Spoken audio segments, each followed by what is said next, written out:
Hi everyone, Donna McIlvaney here, and today we're going to be doing planned pooling in Red Heart Super Saver in the colorway of, this is Wildflower.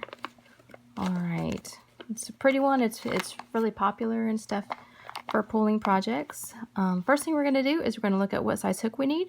We need a 5.5 millimeter, an I, which is a 9. So I've got out my I, but I also have out my H and my J. And I also have a marking yarn there because we are going to be doing the alternate way where we don't count any of our turning chains as any of our stitches. Alright, so I've pulled some out here and we're going to get started. So in this video here, all your legs are going to land on both sides. In some of my beginning videos, all your legs would land on the non-tail side, but in the long chain tail side, there would be, you would have to make one of your legs count as part of your turning chain. But in this one, we're not going to do that. So we are going to just do one color sequence so that it can be like made into like a scarf. So a lot of times scarves, you don't put a border on it. And a lot of times whenever you do the modified puff, you would need to put a border on it to kind of cover that up. Alright, but here we are not going to do that, so we're not going to need a border on this one. I do like borders. I like to put borders on most of my projects. I don't do scarves very often though. Usually I do a blanket, a throw afghan of some sort. Okay, so I'm going to keep going. So here is where we started with this yellow-green color, and now that's where I'm coming up to, is this yellow-green. And I know that with Wildflower that it does repeat and that this is my repeat. So it's the yellow-green, light blue, dark blue, purple, and this is a different shade of blue, and this is a teal-green type, and then back into the light green. Alright, so with the light green on my hook, and you can start anywhere you want to. A lot of times I like to start with the dark blue. But we're going to start here because this is where I started on my chain. Alright, I'm going to put it in 1, 2, 3. If I count the one on the hook, that would be 1, 2, 3, 4. If we don't count the one on the hook, then it's 1, 2, 3. Alright, single crochet and chain 1, skip 1, single crochet, chain 1, skip 1, and this is the moss stitch. Single crochet, chain 1, skip 1. Alright, this color, it fades into, when it goes into the, it's this light green, and then it has a little bit of a dark green as it just kind of fades into the blue. So, and here, that's a split stitch. It's kind of muddy, kind of mucky. So I'm going to fix that. I'm going to loosen these up a little bit so that I don't have that muddy stitch there, that muddy leg going into the blue. Alright, so I loosened it up. Now I'm onto the blue, and now it's a crisp blue stitch. Those are the light yellow-green color, and now the blue ones are nice and crisp.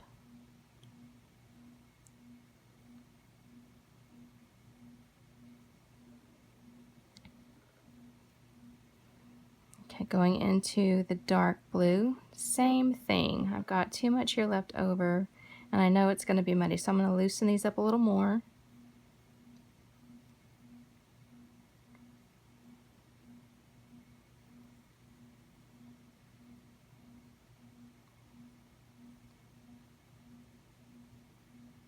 to where I've got more of the blue started here, the dark blue.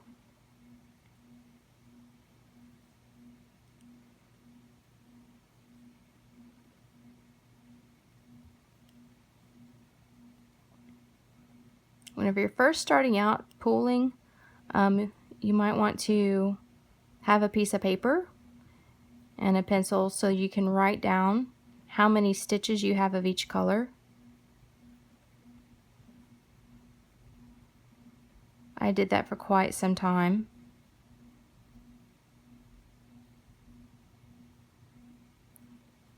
Especially whenever you have several different colors in one repeat. Wildflower has several.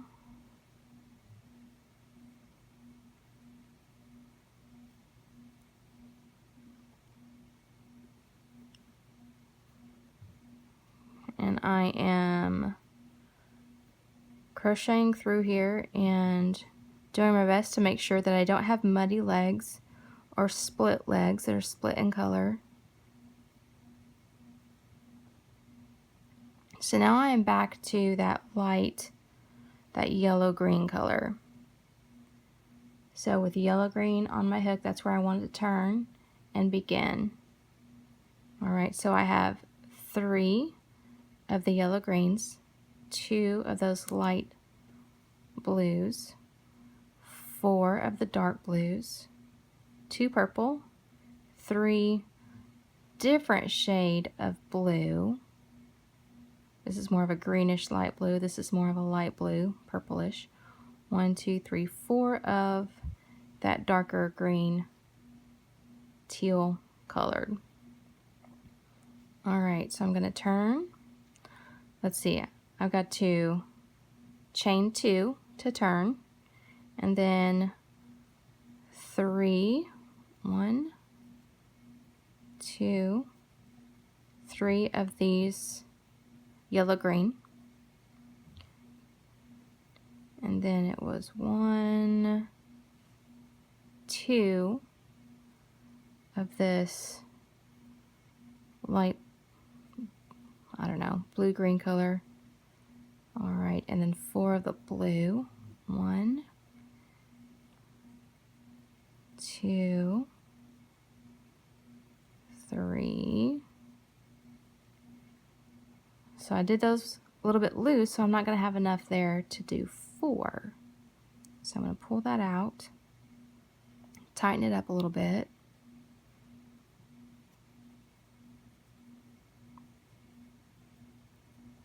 One, 2, 3, and 4. And then I have 2 purple. 1, 2 purple. And then 3 of those blue. 1, 2.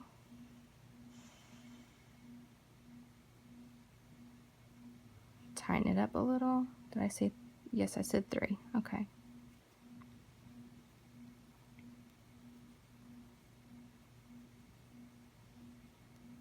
And 3.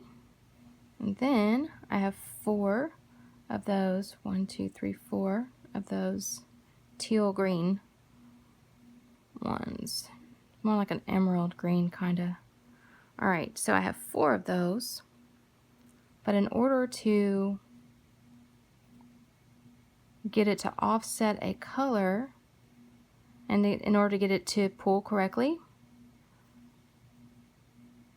I'm going to only need 3 of those. So I made them more loose. And I'm going to kind of show you here. So here's 3 of them instead of 4. I'm going to go ahead and tighten it up and do 4 and show you what happens. So if you do it exactly the same, 1, 2, 3, 4, chain 2 and turn, and then you have 3 of this yellow green. But if you do 3 of them, you're just going to start stacking. So I could just do 2 of this yellow green, or I can change this out and make this 3 of these teal blue ones. I may need to switch hook sizes to do it, and you can do that too, but I don't think I'll need to. 1, and then I'm going to mark this one because this is the one that I'm doing 3 in 2 instead of 4. Okay, so now I'm 2, the light yellow green, putting 1 here, and then only 2 on this next row will help me to offset and will make the argyle pattern. Whenever you do stitches more loosely like that, you have to be careful whenever you go through, because it's very easy to split this V on this opposite side. You may go into it correctly on the front, but you can see where, see, it's kind of poking through there on the underside. So I very easily could have, I'm just going to kind of wiggle it loose where it was. If I just go right through here, like I'm great on this side, but whenever I flip it over, I've split the V. So whenever you put it in, make sure that you go into it correctly. Check your opposite side and make sure you didn't split the V. I hate it whenever I split a V. Ugh. It happens though. Okay, so in here, this is where my blue one will start. And then it is 2 blues. Trying to make it more loose here. And then here's the dark blue, which starts here, which I need for it to start here, which it does. 1, 2, 3, and 4. And you could have chosen any color out of the sequence that you're going to alter in the color count to make it offset by 1. Could have chosen the dark blues. Could have chosen, I like to choose one that has several.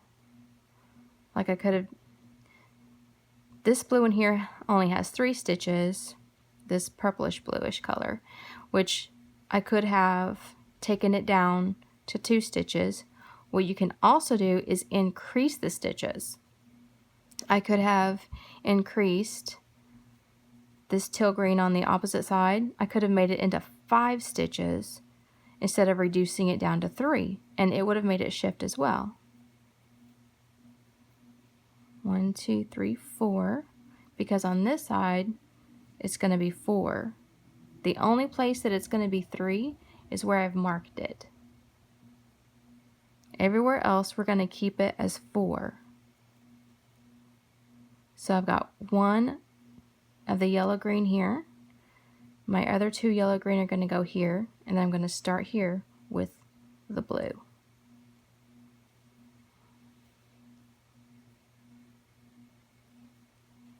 And 2. Alright, and then 2 blue, it's going to be here and here. And if you choose to do that, instead of, I'm going to have to loosen that up. If you choose to increase the stitches by going tighter, then it will actually make it shift into the other direction. I got to loosen these up.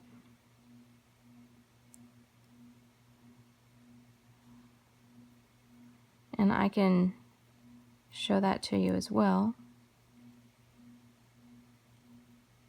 1 and 2. All right, so instead of my blue going here, like if it's shifting in the other direction, these are shifting this way right now. Like if I put this here, you can see how the pattern is shifting this way. If I were to add a stitch instead of taking a stitch away like I did in the last one, the pattern would be shifting this way instead.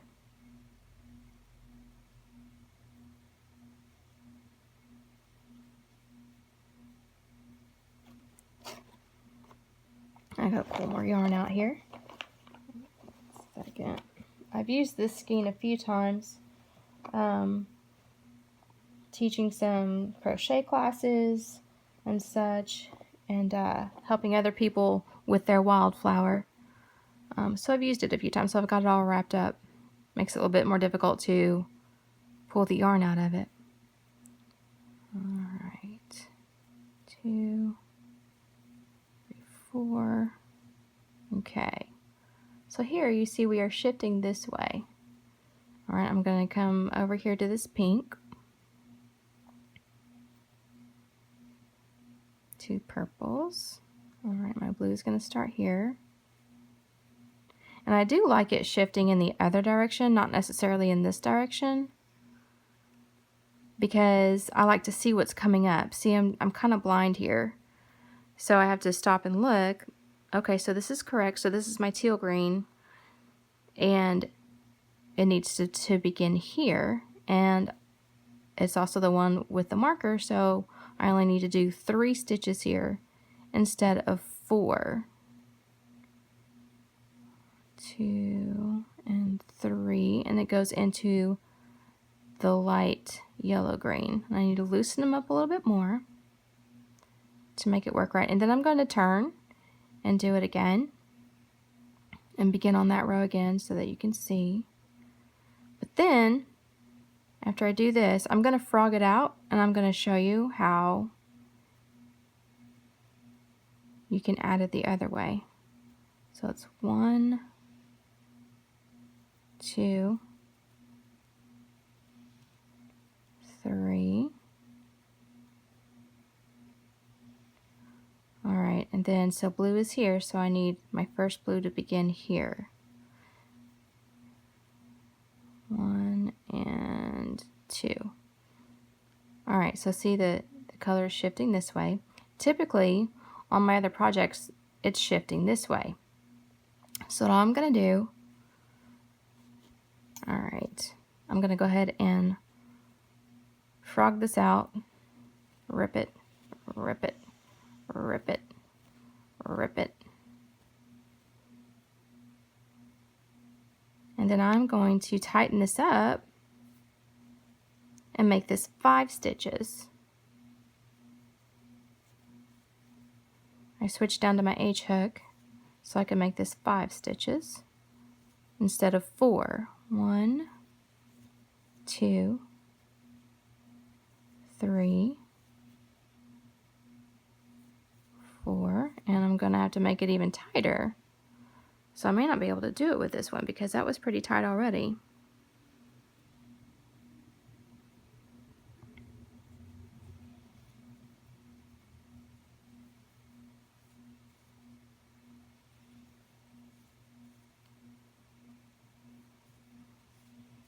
One, 2, 3, 4. So that's not going to work so well. All right, so if I do 2 here, then it's going to continue to make it shift this way. All right.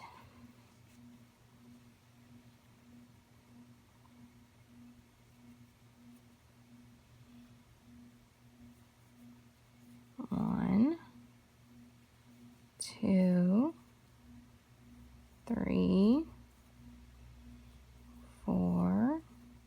Nope, I was seeing if I would be able to get it 5 out of that dark blue. 1, 2. I could get 3 out of this purple. 3.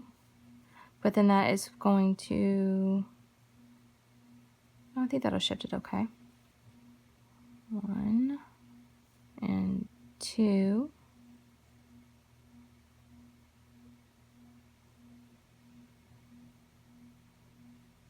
I'm supposed to have 3 of these.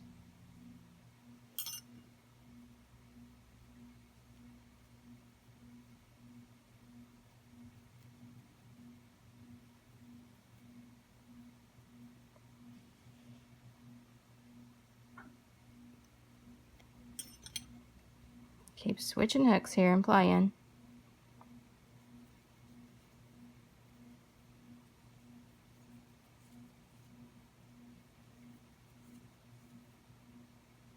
Three.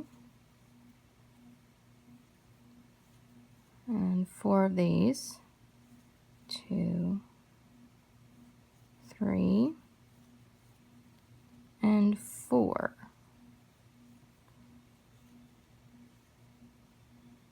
And then I'll have 3 of these. 1, 2, 3. And I have 2 of these. Let's switch back. Alright, so by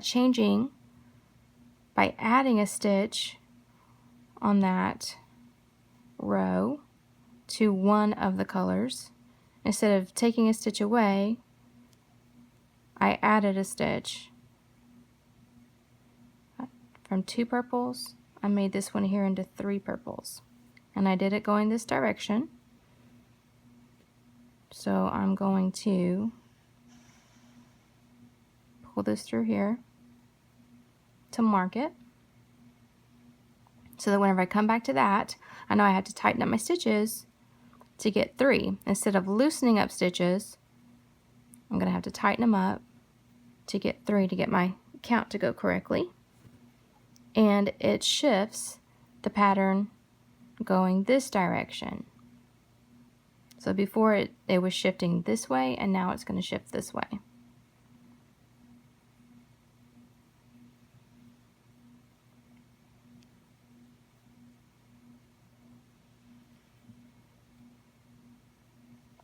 So you can do it either way, by loosening one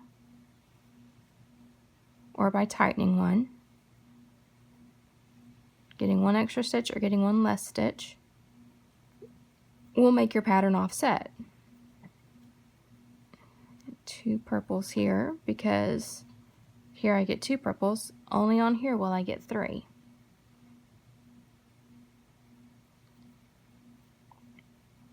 And once your project is completed, as you're looking at it, you can't really tell that there's one section that doesn't have the same number count. All you're looking at is the beautiful design that it makes.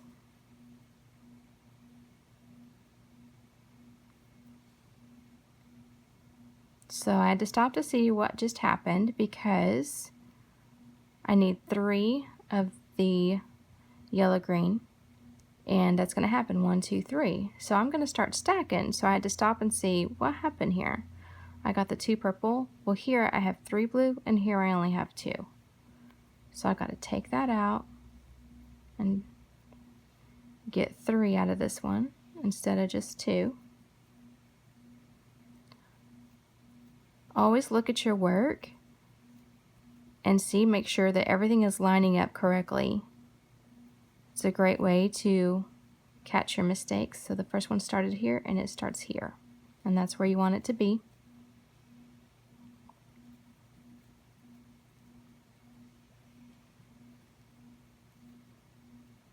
All right, so then I've got 1, 2, 3.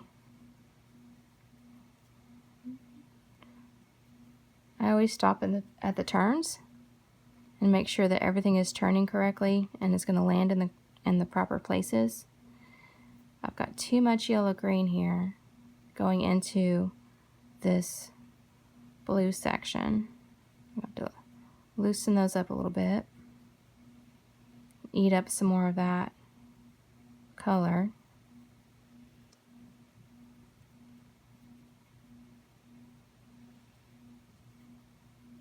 One, 2, and 3, and then I need 2 blue,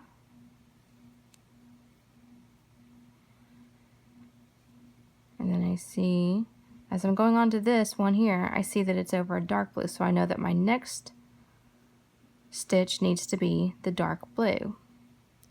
1, 2. You don't have to count. You do have to count your first 2 rows. Alright, so now I'm at the marked spot, so I need to get 3 purples. Tighten it up. 1, 2, and 3. Perfect. What I didn't do is drag this up with me though. So what I like to do here is I like to catch it on the middle stitch. Here it's going to be stitch number 2. I like to catch it going up. That way it just kind of begins to trail up with me as I go. Alright, so 1, 2, 3 of these.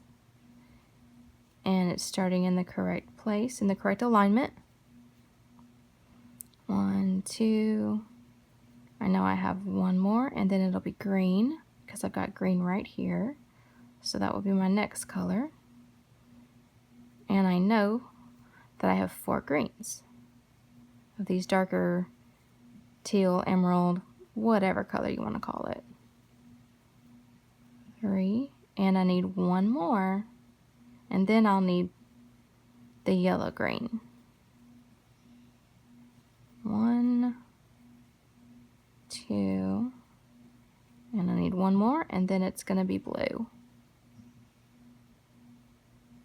And I only have, it's going to be 2 blue, so make sure they're nice and loose. And then the dark blues.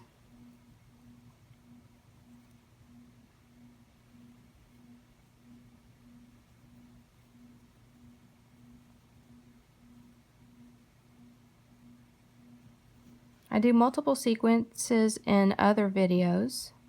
If you want to do more than 1 sequence of the wildflower, you just continue going on your initial chain. You chain through as many sequences as you want to do, and then you moss stitch back through, and then you just remember wherever you're starting off at, that is where you begin your moss stitch. And wherever you're starting off at on the next row, you want to make sure that that's where you turn. And you can do either version that you like. Some people prefer the modified puff version. I do that in my other videos. And here the long tail side, this is where you would do the modified puff, because one of your legs has to be ate up. One of your stitches is counted in the turning chain. I go into that in a lot of detail in my first videos. Earth and Sky and Icelandic. I don't, however, have, I didn't have the stand that I have now. So I have a nice holder for my phone, which is, I record everything on my iPhone and I post it onto YouTube through the app. Sorry, I was pulling out more yarn there.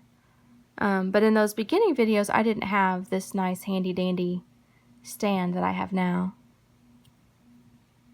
And it definitely works so much better. My videos come out a lot cleaner.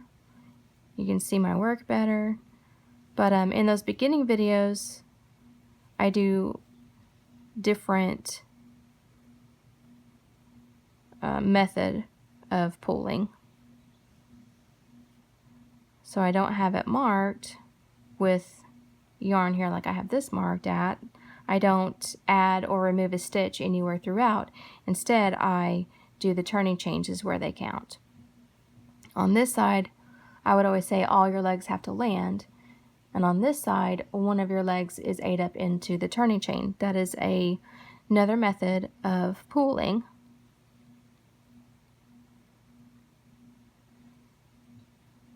And I explain that really well in my beginning videos. But some people didn't like the modified puff, having to eat up a stitch. It can make this really, really loose and can make your project come out kind of wonky. It always covered up nicely with a border, but some people just didn't like that, and that's okay. There are other ways to pull where you don't have to count your turning chain as a stitch on that end. So I'm going to have to tighten this up tighter, which I already tightened it up a bit, so I'm going to go down a hook size to my H. At times I've had to go down 2 sizes. At other times I've had to go up 2 sizes. There we go. All right. So 3 of those, and I know it's tighter, but whenever you look at your whole project, once it's completed, it's really, you really can't tell because your eye is drawn to the pattern itself and not necessarily if your stitches are all the same and all nice and even stitches, because in plan pulling, they're not going to be the same. No matter what you do, you have to adjust your stitches, loosen them or tighten them to make them fit and to make them work, to make them fall into the correct place where you need them to be so that they line up. All right, so I come to my turn and I stop and I check my work, and that is correct. That's exactly where I need to be. Now, if you were still doing it the other way, your project would be lining up this way.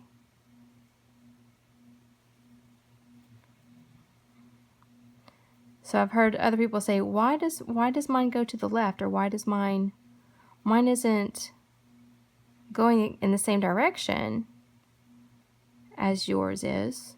And that's one reason why it could be going in a different direction. Adding 1 stitch or taking a stitch away definitely will change the direction that you go. Also, whichever row that you decide to do it on. I could have done it on my very first moss stitch row. I could have went ahead and counted out my stitches and see, okay, in this blue I've got 4, but I'm just going to go ahead and change it to 3 and change it out that way. And if I would have done it on my first row, then it still would have lined up this way. First and third rows will wind up this way. Second row will wind up going this way. So it's interesting how you can do it different ways, and it will actually change the way that your pattern flows. Wildflower is one of the more softer red heart yarns. Okay, so here I need 2. Sorry, it takes time to pull off some of this yarn the way I've got it all wrapped up, because I was helping somebody with a project and I was using this to do it with, and then I just wrapped it all around the skein, so now I have to unroll it like that, unwrap it. So a lot of red heart yarns are not very soft, and a lot of people don't like them because of that. Wildflower is one that it's really, really soft. Whenever you pick up the skein at Walmart even, you can tell then too, because sometimes they don't wind well and they don't sit well in the skein itself because it is so soft. Alright, so I'm supposed to have 3 of these and I only have 2, so I need to tighten.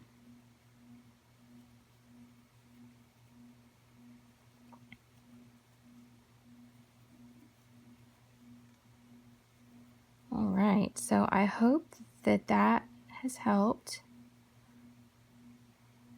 In this corner here, I like to kind of use that to get in, to make sure that I'm going in right where I'm supposed to be, right at that chain 2. And these have worked well. Like, I've been able to chain 2 on these corners in all of my latest videos. There are times whenever if you're coming to a turn and it's a tight colorway, like this purple, it's really, really tight. Like, I have to tighten up these just to get the 3 stitches. So whenever this eventually goes up to the turn, I may have a difficult time in getting it to turn correctly. And I may not be able to get chain 2 out of it. And sometimes you can only like just chain the 1 and turn. whenever that happens, I knew that was going to happen. Whenever that happens, it makes it really difficult whenever you go back to that section to try and make the turn on the very next row, because you've really got to dig in there to find that separation of where it needs to be, to really get that stitch in there so that you can hopefully chain 2 on the next. But whenever you come around to the purple again and it's still there in the turn, it's still gonna be really tight. And that's whenever I really have to use the hook to dig into that corner with.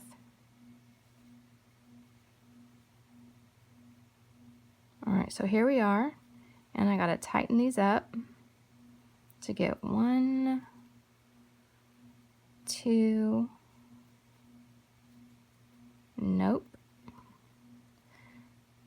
So whenever I do the corner, I may even have to get out a G hook or maybe even an F hook to really be able to pull off as many stitches as I'm going to need to.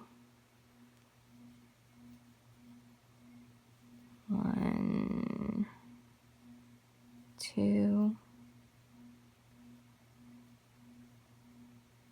and I need 3 of these. And yeah, that one is muddy. That's a split leg, and you know what? I'm leaving it for time's sake. 2, 3, and 1 more. Very good. Stop and look. See how the color, it fades out this last stitch to this more of a green as it goes into the light yellow green. All right, 2 of these. Okay, so I hope that helps clear some things up for you. No, 3 of these. I hope that helps. And that is Wildflower. You can continue that one on, and you can make it as long as you want with it. And that would make a good width for a scarf. What you would do at the end is you would cut off the tail here, and then you would take this part out. I'm going to go ahead and do that. I don't have any scissors close by me, but I keep nail clippers in my bag. I've got one of these bags. I've got several different bags that I keep stuff in. I've also got one of these here too. But I keep, since scissors can be a little bit too big, I keep nail clippers in it. So what you do here at the end is you just undo it. I cut it off so I don't have as much to undo. And then you would just weave that in once you get it all the way down. You can use your hook. I just hadn't grabbed my hook yet. Alright, so about to there, and then you just tighten it up to where it forms a little knot, and then you just weave that tail in. Alright, thanks for watching, and if you would hit that like button and subscribe to my videos, that would be great. Thank you so very much, and if you have any requests of any types of yarn that you would like me to do a video of pulling, please leave it in the comments, and I will see if I can find it. Thanks, I appreciate it, and God bless.